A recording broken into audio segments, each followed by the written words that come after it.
In this series, you're going to learn how to use Bootstrap CSS framework inside of your React applications. In this particular video, I'm going to set up a new React application and I'm going to install Reactstrap via npm. It's a library that allows you to use Bootstrap components as React components. So for instance, if you need to use a Bootstrap button, instead of using it like so, you could just do this. As you can see, the latter is much easier and elegant to write than the former. The benefits of this library will become more and more prominent once we start getting into complex components like modals and tabs. So let's get started. Okay, I'm going to start by opening up my text editor, which is Visual Studio Code. Once it's open, I'm going to open up my terminal, which you can see this is the shortcut to open up the terminal in Visual Studio Code. If you're not using Visual Studio Code, just use command prompt or whatever terminal app that you have on your computer. I am going to navigate to the folder in which I'm going to create the new project. Okay, once I'm here, I can just go ahead and do create React app and then the name of my application, Bootstrap with React.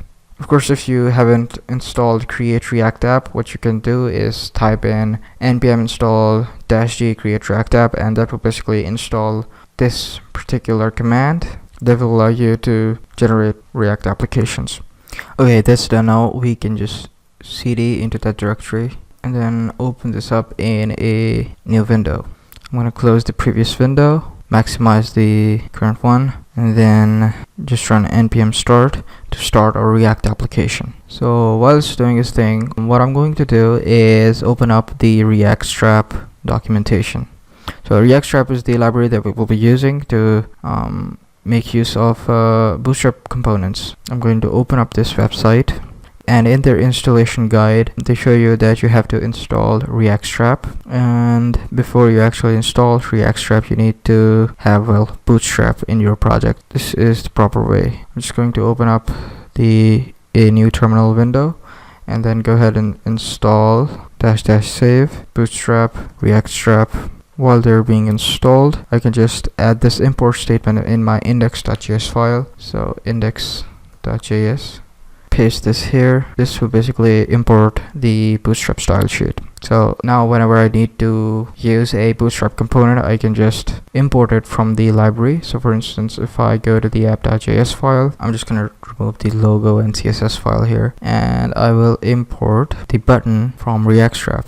So I'm just going to get rid of all this unnecessary markup, and I will just say button, and I can just say button. So once I save this, I need to, okay, module not found. That's because it's being installed currently.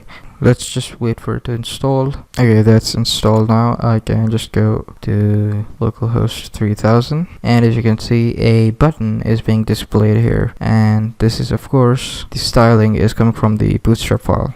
I think this is all we need to basically set up using Bootstrap components in React. So I think that's it for now. In the next video, we'll take a look at how to properly use buttons using this library. So if you aren't subscribed to this channel, please make sure you hit that subscribe button. That way you won't miss anything. You can get the source code for each episode by clicking on the link provided in the description box below this video. If you have any questions and comments, please make sure to leave them below. Hopefully me or somebody else could help you out.